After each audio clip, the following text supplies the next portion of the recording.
अस्सलाम वालेकुम। उम्मीद करता हूँ आप सब खैरियत से होंगे। Welcome to the YouTube channel principles of law. आज का हमारा टॉपिक है salient features of Indian independence act 1947, जिसको हम कॉन्स्टिट्यूशनल हिस्ट्री के साथ रिलेट करते हैं। कॉन्स्टिट्यूशनल हिस्ट्री के अंदर डिस्कस करेंगे और देखेंगे इस एक्ट के जो सेलिएंट फीचर्स हैं वो क्या हैं।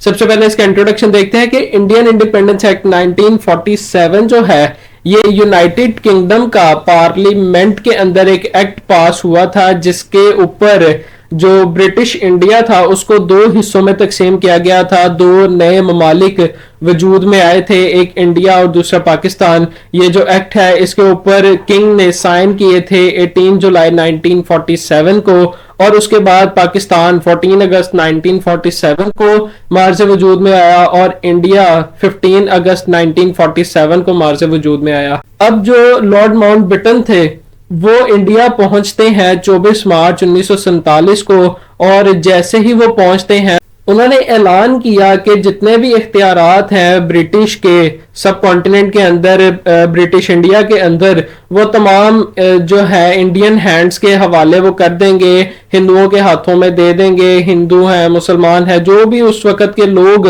वो चूंकि सब कॉन्टिनेंट जो था उसे ब्रिटिश इंडिया कहते थे तो उधर के लोगों को इंडियन कहते थे। अब उसके अंदर मुसलमान भी थे और जो हिंदू हैं वो भी थे, और दूसरे सिख वगैरह जितने भी लोग थे उनके हाथों में देने का ऐलान करते हैं कि अगले कुछ महीनों में हम इख्तियारात छोड़ देंगे, आप लोगों को दे देंगे। और इसी वजह से, इसी मुनासबत से वो जो इंडियन लीडर्स हैं उनके साथ कुछ मुशावरत भी करते हैं।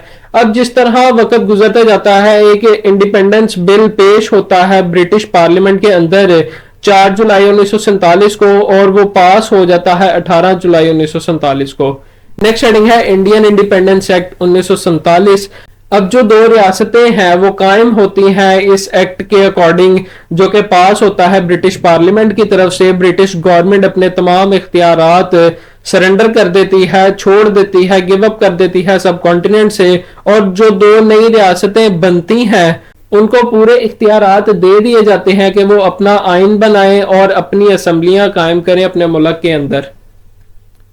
नेक्स्ट हेडिंग है माउंटबेटन प्लान, जिसको 3 जून प्लान भी कहते हैं। अब जो इसमें पहली लाइन ही यही है कि 3 जून प्लान को माउंटबेटन प्लान के तौर पे भी जाना जाता है। जो ब्रिटिश गवर्नमेंट है उन्होंने एक प्लान अनाउंस किया था 3 जून 1947 को, जिसके अंदर दो बातें उन्होंने की थी कि जो पार्टीशन है इंडिया की वो एक्सेप्ट की जाएगी ब्रिटिश गवर्नमेंट की तरफ से, और जो दो आज़ाद हुकूमतों का स्टेटस है वो प्रोवाइड कर दिया जाएगा, वो दे दिया जाएगा उन्हीं आज़ाद डोमेन्स को, जो दो ममालिक बनेंगे उनको दे दिया जाएगा।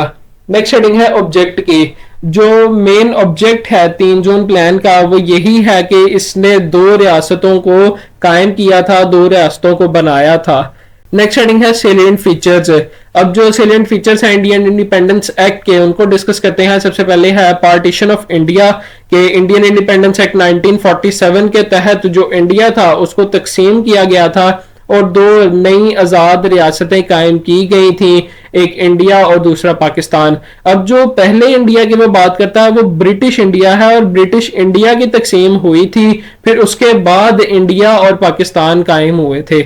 नेक्स्ट है इसमें लेजिस्लेचर सुप्रीमेसी, के इंडियन इंडिपेंडेंस एक्ट 1947 ने जो लेजिस्लेचर है उसको सुप्रीमेसी दी। जो दो आज़ाद रियासतें बनेंगी, जो दो आज़ाद डोमेन्स हैं उनके अंदर लेजिस्लेचर कायम की जाएगी।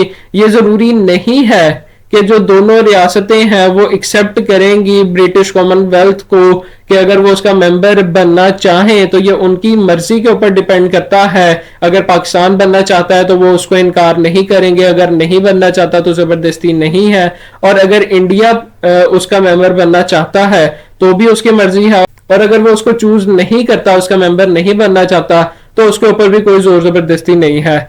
नेक्स्ट है इसमें सेसेशन ऑफ ब्रिटिश रूल। अब सेसेशन का मीनिंग आगे लिखा ही हुआ मैंने, एंड होता है इसका मतलब कि खत्म होना।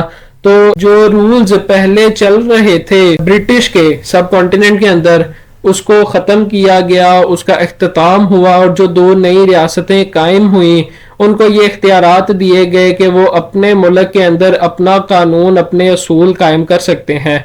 नेक्स्ट है इसमें 2 constitutional assemblies. Indian independence act 1947 provide करता है 2 आईनी असेंबलियां 2 आज़ाद डोमेन्स के लिए। तमाम जो इख्तियारात हैं वो कॉन्स्टिट्यूएंट असेंबली के पास होंगे अपनी अपनी डोमेन के, मतलब एक मुल्क के अंदर जो असेंबली है वो अपने मुल्क के अंदर रहते हुए पावरफुल है, और जो दूसरी डोमेन है दूसरा मुल्क है उसके अंदर जो कॉन्स्टिट्यूएंट असेंबली है वो अपनी बाउंड्री के अंदर अपनी पावर्स रखती है। नेक्स्ट है right to remain member of British Commonwealth के इंडियन इंडिपेंडेंस एक्ट 1947 ने दोनों रियासतों को यह हक दिया था कि वो अगर ब्रिटिश कॉमनवेल्थ के मेंबर रहना चाहते हैं तो वो रह सकते हैं, ये उनकी चॉइस के ऊपर डिपेंड करता है, उनके ऊपर कोई रिस्ट्रिक्शंस नहीं लगाई गई थी। नेक्स्ट है इंटरम कॉन्स्टिट्यूशन के दोनों रियासतें जब तक अपना नया आइन नहीं बना लेती, नया कॉन्स्टिट्यूशन नहीं बना लेती, वो अपनी जो हुकूमत है उसको गवर्नमेंट ऑफ इंडिया एक्ट 1935 के तहत चलाएंगी। जो गवर्नमेंट ऑफ इंडिया एक्ट 1935 है वो उसको इंटरम कॉन्स्टिट्यूशन के तौर पे इख्तियार करेंगी। नेक्स्ट है end of the right of king to veto कि जो किंग के इख्तियारात थे कि वो किसी भी कानून को, किसी भी बात को वीटो कर सकता था, वो इख्तियारात किंग से खत्म कर दिए गए और ये जो इख्तियारात हैं वो गवर्नर जनरल को दे दिए गए। मतलब जब पाकिस्तान बना था तो पाकिस्तान के पहले गवर्नर जनरल कायद-ए-आज़म मोहम्मद अली जिन्ना थे, तो उनको ये इख्तियारात दे दिए गए थे वीटो के। नेक्स्ट है end of the title emperor of India के जो खिताब था एम्परर ऑफ इंडिया का कि इंडिया को फतह करने वाला, वो भी किंग से वापस ले लिया गया था, छीन लिया गया था, खत्म कर दिया गया था। नेक्स्ट है option for armed and civil servants के तमाम जो सिविल और आर्मी के सर्वेंट्स थे उनको फुली अपॉर्चुनिटी दी गई थी कि वो अपनी मर्जी से चाहे जिस मर्जी डोमेन को इख्तियार कर लें। अगर वो पाकिस्तान में जाना चाहते हैं तो पाकिस्तान में चले जाएं, अगर वो इंडिया में जाना चाहते हैं तो वो इंडिया में चले जाएं। नेक्स्ट है termination of the suzerainty of the crown. अब सुजरैनिटी होती है जागीरदारी, जागीर मतलब किंग का इलाका। तो ये जो ब्रिटिश इंडिया था ये चूंकि एक जागीर थी ब्रिटिश के किंग की, तो तमाम जो इख्तियारात थे, तमाम जो सुजरैनिटी थी उसको खत्म कर दिया गया था।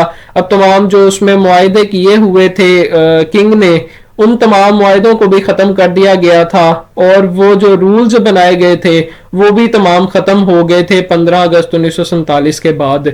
नेक्स्ट है end of the office of the secretary of state के जो सेक्रेटरी ऑफ स्टेट का ओहदा था उसको भी खत्म कर दिया गया और तमाम जो इख्तियारात थे वो भी खत्म कर दिए गए सेक्रेटरी ऑफ स्टेट के, वो वापस ले लिए गए। नेक्स्ट है ऑफिस ऑफ गवर्नर जनरल। अब जो गवर्नर जनरल का ओहदा था वो कायम किया गया था इंडियन इंडिपेंडेंस एक्ट 1947 के तहत कि जो 2 नई रियासतें आजाद हुई हैं उनके अंदर गवर्नर जनरल कायम किए जाएंगे मैजेस्टी की तरफ से, और फिर वो जो गवर्नर जनरल हैं वो हुकूमत को चलाएंगे, हुकूमत को रन करेंगे दोनों आजाद रियासतों के अंदर। नेक्स्ट है राइट्स ऑफ डोमिनियन स्टेट्स के जो पहले से ही छोटी छोटी रियासतें मौजूद थी, जैसे रियासत थी बहावलपुर की, उनके जो रूलर्स थे, उनके जो हुक्मरान थे, उनको ये इख्तियारात दिए गए थे, उनकी मर्जी पे छोड़ दिया गया था कि वो चाहें तो जिस मर्जी मुल्क को, जिस मर्जी डोमेन को इख्तियार कर लें। अगर वो पाकिस्तान के साथ जुड़ना चाहते हैं तो पाकिस्तान के साथ जुड़ जाएं, अगर वो इंडिया के साथ जुड़ना चाहते हैं तो वो इंडिया के साथ जुड़ जाएं। नेक्स्ट है right to amend the government of India act 1935 जो इंडियन इंडिपेंडेंस एक्ट 1947 है उसके तहत दोनों डोमेन्स को ये इख्तियारात दिए गए थे कि वो गवर्नमेंट ऑफ इंडिया एक्ट 1935 को अमेंड कर सकते हैं। जब गवर्नमेंट ऑफ इंडिया एक्ट 1935 पास हुआ था तो उसके अंदर ये पाबंदी थी कि इसको इंडियन पॉलिटिशियंस अमेंड नहीं कर सकते, ये सिर्फ ब्रिटिश गवर्नमेंट अमेंड करेगी। लेकिन जब पाकिस्तान और इंडिया आजाद हुए तो ये इख्तियारात पाकिस्तान और इंडिया को दे दिए गए कि वो अपनी मर्जी से गवर्नमेंट ऑफ इंडिया एक्ट 1935 को अमेंड कर सकते हैं। नेक्स्ट है एग्रीमेंट विद द ट्राइब्स के जितने भी agreement north western frontier of India के कबाइल से किए गए थे उनके साथ जो भी बातचीत की जाएगी वो सक्सेसर डोमेन की तरफ से की जाएगी। मतलब जो नई रियासतें बनी हैं पाकिस्तान और इंडिया, अब ये उन मुआहदों के ऊपर, उन एग्रीमेंट्स के ऊपर बातचीत करेंगी, उन एग्रीमेंट्स को कंटिन्यू करेंगी, चलाएंगी या खत्म करेंगी। अब ये उनके इख्तियारात हैं। जो एग्रीमेंट्स ब्रिटिश गवर्नमेंट ने किए हुए थे उनको वो सरेंडर करके उनके इख्तियारात भी पाकिस्तान और इंडिया को दे गई। लास्ट में हमारे पास कंक्लूजन आ जाएगी। तो उम्मीद करता हूँ आपको आज का मेरा लेक्चर पसंद आया होगा और ये आपके लिए काफ़ी हेल्पफुल भी साबित होगा। जाते जाते आपसे रिक्वेस्ट है कि चैनल को सब्सक्राइब करें, बेल आइकन पे प्रेस करें और इस वीडियो को, इस लेक्चर को अपने दोस्तों के साथ ज़्यादा से ज़्यादा शेयर करें। जज़ाकल्लाह, अल्लाह हाफिज़।